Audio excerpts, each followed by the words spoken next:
मेरे भीतर का बल अक्षुण्ण रहे, जो कार्य मुझे करना है वह कार्य पूरा करने तक मेरा बल, मेरा स्टैमिना टिका हुआ रहे, इसकी चिंता हर व्यक्ति को वहन करनी चाहिए।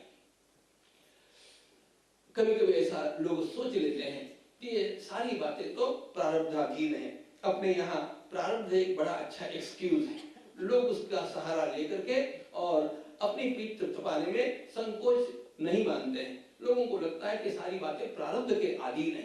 प्रारब्ध के अधीन ये सब बातें होती नहीं है।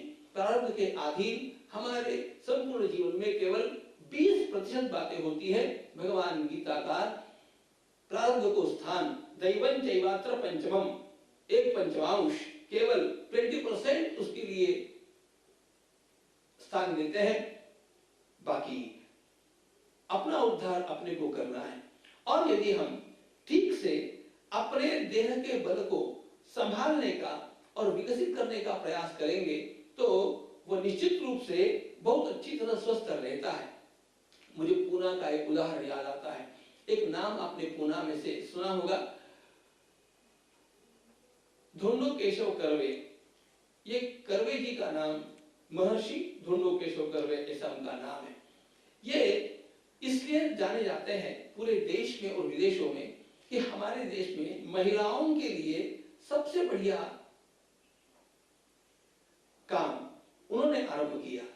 महिलाओं के लिए विद्यालय की स्थापना और महिलाओं के लिए सभी प्रकार की शिक्षा प्राप्त होने की व्यवस्था करने वाला यदि कोई इस देश में पहला व्यक्ति रहा है तो कर्वे जी रहे हैं। कर्वे जी की महिलाओं की इंस्टीट्यूट पुणे में बहुत प्रसिद्ध है और आज तो 100 वर्ष पूरे होने के कारण वह संस्था अत्यंत विकसित संस्था है। उधर मैं जाऊंगा नहीं। ये संस्था स्थापन करने वाले जो कर्वे जी रहे, उन्होंने स्वयं एक विधवा से विवाह किया था। अब जिस विधवा से उन्होंने विवाह किया, उसके घर वालों ने उस विधवा बहन को एक सलाह दी कि तुम्हें विवाह करना है तो तुम करो, हमें आपत्ति नहीं है, लेकिन ढोंढोपन से मत करो, इसके साथ मत करो, क्योंकि यह 25 साल का मरियल ऐसा लगता है कि यह और 8-10 वर्षों से अधिक जिएगा नहीं। कितना जिएगा? जिएगा तो 8-10-15 वर्ष जिएगा। यह स्वयं इतना दुबला है और इतना अशक्त और मरियल, ये शब्द प्रयोग उन्होंने किया, तो इनके साथ विवाह मत करो। वो बहन, उसने कहा कि नहीं, मुझे इनके साथ विवाह करना है, क्योंकि मैंने बहुत प्रतीक्षा कर ली, विवाह हो गया।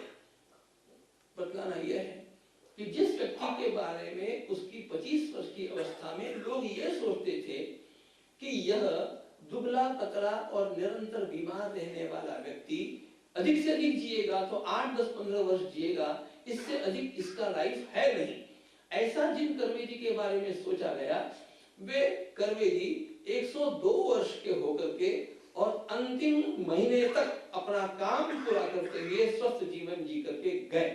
ये कैसे हुआ? कर्वे जी ने स्वयं को जिन आदतों में ढाल लिया, वे आदतें बड़ी महत्वपूर्ण थी और वे स्वयं नियम पूर्वक उस प्रकार व्यायाम किया करते।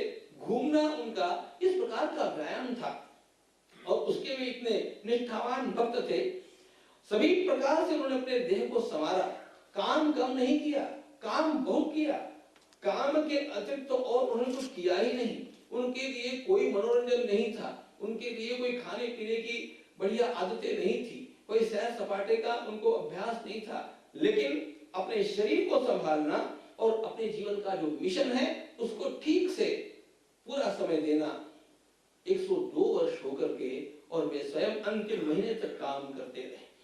अपने देह को मनुष्य संभाल सकता है यदि वह कुछ अनुशासन का पालन करे।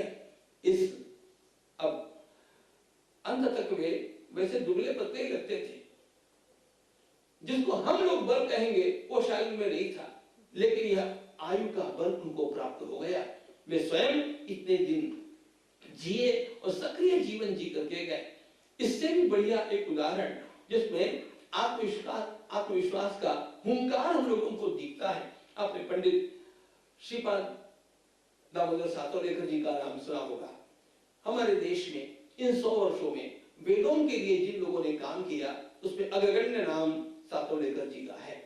सातोलेकर जी की शक्ति पूर्ति के समय जब वे 60 वर्ष के हुए तो लोगों ने बड़ा उत्सव मनाया। उस शक्ति पूर्ति के भाषण में सातोलेकर जी ने एक बात कही। उन्होंने कहा, आप मेरी शक्ति पूर्ति किस लिए मना रहे हैं? मैं तो प्रतीक्षा कर रहा हूं कि आप मेरे 100वां जन्मदिन मनाने की तैयारी करें। तो सामान्यतः ऐसे कोई बोलता नहीं। सातोलेकर जी ने कहा, मैं जानता हूं आप लोग मुझसे इन शब्दों की अपेक्षा नहीं रखते होंगे, लेकिन मैं आपको एक बार विश्वास के साथ कहना चाहता हूं, मैं वैदिक पद्धति से जीवन जी रहा हूं और निश्चित रूप से मैं 100 वर्ष जी करके रहूंगा। और इसके पश्चात उन्होंने एक वाक्य कहा कि यदि मैं 100 वर्षों तक नहीं जीता हूं तो आप लोगों को यह मानने में दिक्कत नहीं होनी चाहिए कि वेदों ने आरोग्य के लिए जो नियम बतलाए हैं वे गलत है। एक व्यक्ति इतने आत्मविश्वास के साथ यदि अपने 60 वर्ष में कहता है कि मैं 100 वर्ष जी करके दिखाऊंगा क्योंकि मैं वेद प्रणीत जीवन पद्धति को अपना करके जी रहा हूं,